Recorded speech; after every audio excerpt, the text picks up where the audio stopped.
এই সাদিক কায়েম আমাদের ফরহাদ ভাই এদের মাধ্যমেই তো হচ্ছে। ইংলিশ কইছে তাহলে ঠিকই কইছে, ওই যে পিনাকিদার ওই লাইনটা খুব জনপ্রিয়। বট আইডির জন্য যারা দোয়া করে তাহলে তো বট আইডির বংশবৃদ্ধি হবে।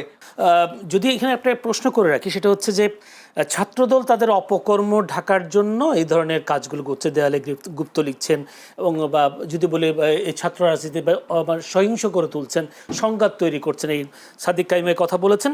আর বট বাহিনীর কথা আপনি যিনি বলছেন এস এম ফরহাদের কথা বলছেন, ছাত্রদল কি বট বাহিনীতে খুব পিছিয়ে আছে, বা এই ধরনের ডিউ ইনসাইডের মতো বিভিন্ন নকল পেজ কেন খুলতে হচ্ছে, তার অভিযোগ? আমাদের ওই যে মানুষজনের মধ্যে একটা হয়েছে যে ইংলিশ কইছে তাহলে ঠিকই কইছে, ওই যে পিনাকিদার ওই লাইনটা খুব জনপ্রিয়। তা আমার ভাই অনেক ফাস্ট বললে যে সঠিক হয়ে যাবে বিষয়টা তো তা না, যে ফাস্ট হলে যে মার্কেট পাবে বিষয়টা তাও না। তো এখন বিষয়টা হয়েছে ভাই তো আংশিক বলে। কাদের একজন মনে করি যে বাক্সাসের নেতা, উনি নিজে কিন্তু এখানে স্পষ্ট করে দিছে যে আমি আপনাদের চাইলে দেখাইতে পারি, আমার ভাই প্রিন্ট আউট পাইছে, আমি প্রিন্ট আউট করার সময় বেনে এই জন্য, যে সাদিক কায়েমের সাথে 88-তে মজগুল ছেলের নাম হাসানুল বান্না, আইটি সম্পাদক। ঠিক বলছে ভাই, সমস্যা নাই। কিন্তু আইটি সম্পাদক হিসেবে তার কাজ হচ্ছে DU insider, DUCSU meme post, department of expose, রাজনৈতিক মিম সমগ্র সহ একাধিক পেজ থেকে প্রতিপক্ষকে ঘায়েল করার জন্য মিথ্যা তথ্য ছড়িয়ে চরিত্র হনন করা, নারীদেরকে অনলাইনে বুলিং করে জীবন অতিষ্ঠ করে তোলা, এসব করে রাজনীতিতে নারীদেরকে নিরুৎসাহিত করা। এই চরিত্র আবার মিলে যায় তাদের সর্বোচ্চ নেতার সাথে, জামাতের আমিরের সাথে। উনি নিজে, ওনাকে প্রশ্ন করা হয়েছিল রয়টার্সে যে আপনার দলের কি কেউ যদি নারী যোগ্য হয় সে কি কখনো দলীয় প্রধান হইতে পারবে? উনি বলছেন না, দলীয় প্রধান হওয়ার সুযোগ দেয়। তো নারীদের জগৎটাকে যারা সংকুচিত করে তাদের তো আসলে বিষয়টা সাইকোলজি এরকমই হবে, তাদের কর্মী বাহিনীরাও এরকম হবে, যে তাদের কর্মী বাহিনীরা হবে যে তারা নারীদের জগৎ কিভাবে ছোট করবে সে নিয়ে ব্যস্ত থাকবে। আবার তার এক্স অ্যাকাউন্ট যে হ্যাক করা নিয়ে যে বিষয়টা ছিল, যে কর্মজীবী নারীদেরকে উনি বেশ্যাবাপত্যা বলে তুলনা করেছেন। কিন্তু আমাদের গভর্নমেন্ট আসার পরে 2বার তার কাছে মোবাইল চাওয়া হয়েছে, উনি মোবাইলটা দেন নাই ফরেন্সিকের জন্য, যে দেখবেন আসলেই হ্যাক কারা করলো কিভাবে হইলো। তো ওই যে ঠাকুর ঘরে কেড়ে আমি কলা খাই না, তো বিষয়টা হয়ে গেছে এই দশার মতো।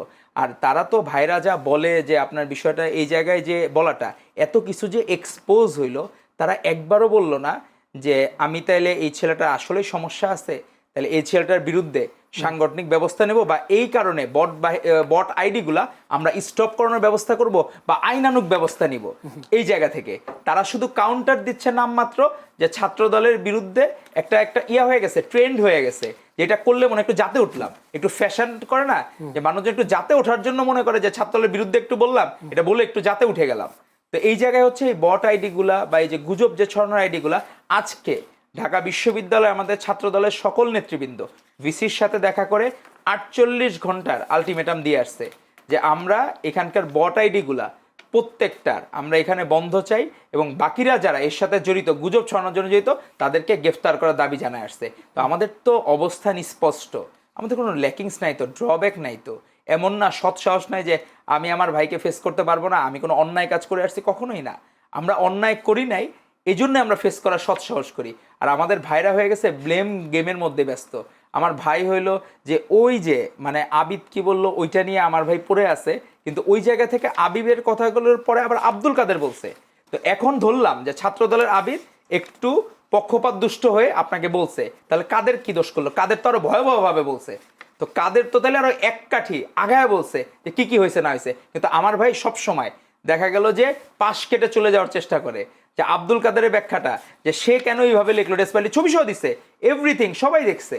তো এই জায়গায় তো আর গোপনীয়তার কোনো কিছু নাই। তো এই ব্যক্তিবর্গের সাথে যারা মিশে এবং যাদের প্রিয় বন্ধু এবং দোয়া চায়, ওমরায় গেলে, ওমরায় তো মানুষ প্রিয় মানুষের জন্য দোয়া চায় বা দোয়া করে, তো সে দোয়া করছে ফয়সালের জন্য যে বট আইডি চালায়। তো বট আইডির জন্য যারা দোয়া করে তাহলে তো বট আইডির বংশবৃদ্ধি হবে, গুজবের বংশবৃদ্ধি হবে। তো এই গুজবের বংশবৃদ্ধি, বট আইডির বংশবৃদ্ধি আমাদের ভাইয়েরা, এই সাদিক কায়েম, আমাদের ফরহাদ ভাই, এদের মাধ্যমেই তো হচ্ছে, যে এদের বংশবৃদ্ধি হচ্ছে, আর কিছু তো হচ্ছে না।